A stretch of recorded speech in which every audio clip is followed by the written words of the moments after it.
I don't usually go full rabbi mode on these monologues, but today I want to explore a theme I've been sitting with lately, and I think it's important to understand where this idea is rooted. So this time, I'm going to offer you a bissel Dvar Torah. Bissel is Yiddish for a little, and Dvar Torah is Hebrew for a word of Torah, an insight derived from Jewish scripture.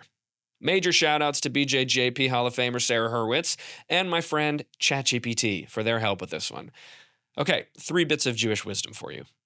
First, in the book of Bereishit, or Genesis, we have one of our most iconic stories with one of humanity's most iconic lines.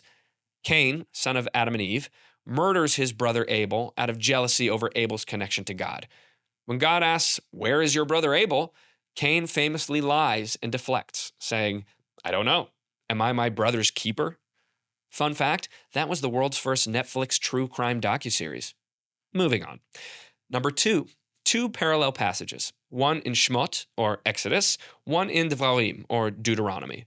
By the way, the English names come from Greek words that describe the theme of the book, and the Jewish names are just the first word of the book because A, scrolls don't have a cover page, and B, it honors the divine integrity of the text rather than imposing a human-created editorial on it.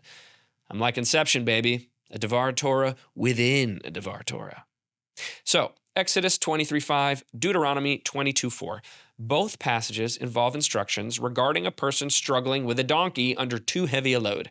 You know, as you sometimes do with your donkey. In the first case, the person struggling is your enemy.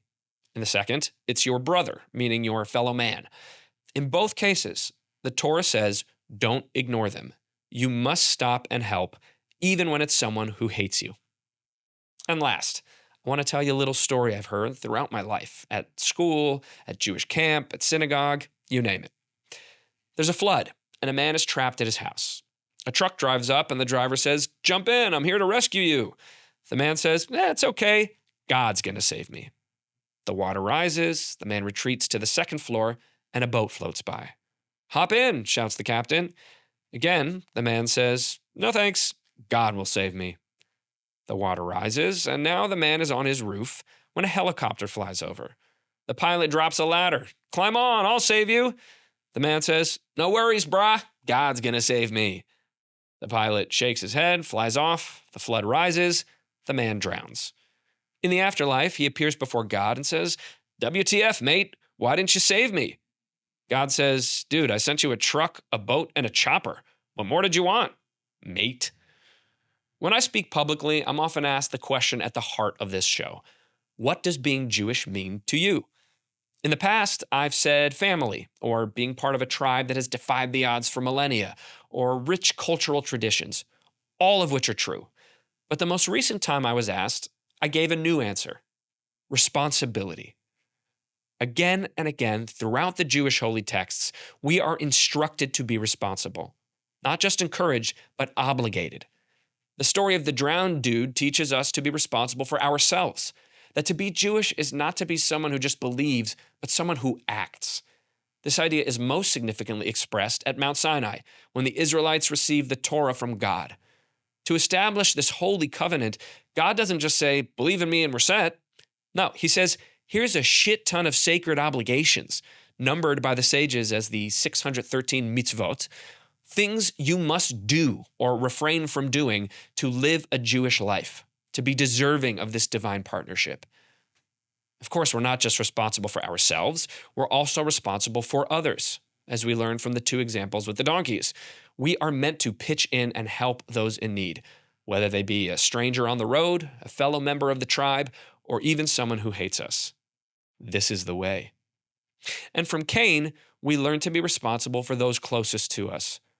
Not necessarily for their actions over which we have no control, and about which God doesn't ask. He doesn't ask, "Hey, what's up with your brother Abel? What's he doing these days?" He asks, "Where is he?" We are responsible for knowing and caring about where people are, not geographically, but emotionally. Where are you right now? In your head, in your heart? And as your keeper, am I taking on that responsibility of making your well-being my concern? In the Talmud, the collection of rabbinic interpretations of the Torah, Rabbi Shimon Bar Yochai says, "Kol Yisrael Aravim ze bazeh." All Israel, aka the Jewish nation, are guarantors of one another. Guarantors. I take this less to mean that I am responsible for my community than as a reminder that my community is responsible for me.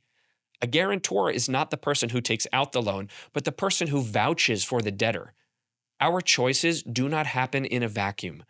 We owe our communities, our families, our fellow human beings to always have them in mind, to act with integrity and discipline, to ensure that as our guarantors, they are never dragged into our messes or made to clean up after our mistakes.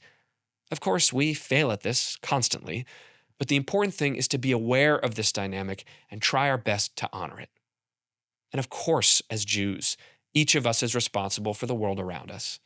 We are participants, never bystanders. Perhaps you know a version of the starfish story. After a great storm, a man walked along a beach littered with thousands of starfish that had washed ashore. Up ahead, he saw a child bending down again and again to gently toss starfish back into the sea one by one. The man called out, "Why are you doing this? There are too many. You can't possibly make a difference." The child looked at the starfish in her hand, then back at the man and simply said, "If I don't, who will?" And she threw it back into the waves. If I don't, who will? Or as Rabbi Hillel says in Pirkei Avot, a book of ethical and spiritual guidance from the early rabbis, if I am not for myself, who will be for me? But if I am only for myself, what am I? And if not now, when? Or, as I like to say, because I think rhyming adages are stickier, if not you, then who?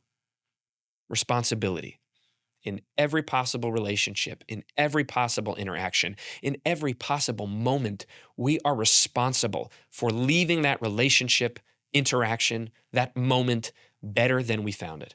That, to me, is everything that it is to be Jewish. Everything stems from that core value. The holiness of Shabbat never happens if I don't take responsibility for welcoming it into my home. There is no becoming a bar mitzvah if I don't learn how to read from the Torah. There is no Israel if the Jews never build it or ensure its survival. Your relationships with your parents, spouses, children, teachers, friends, they don't grow, don't deepen, don't even begin unless you see it as your responsibility that they do. I believe it is this sensibility that sets Jews apart. My friend Zach Sage Fox said to me recently that he thinks everyone hates Jews because we are the light in a world that would rather be dark. We continue to hold ourselves responsible for the pursuit of what is moral and good, even when those around us succumb to the most disgraceful elements of our fallible human nature.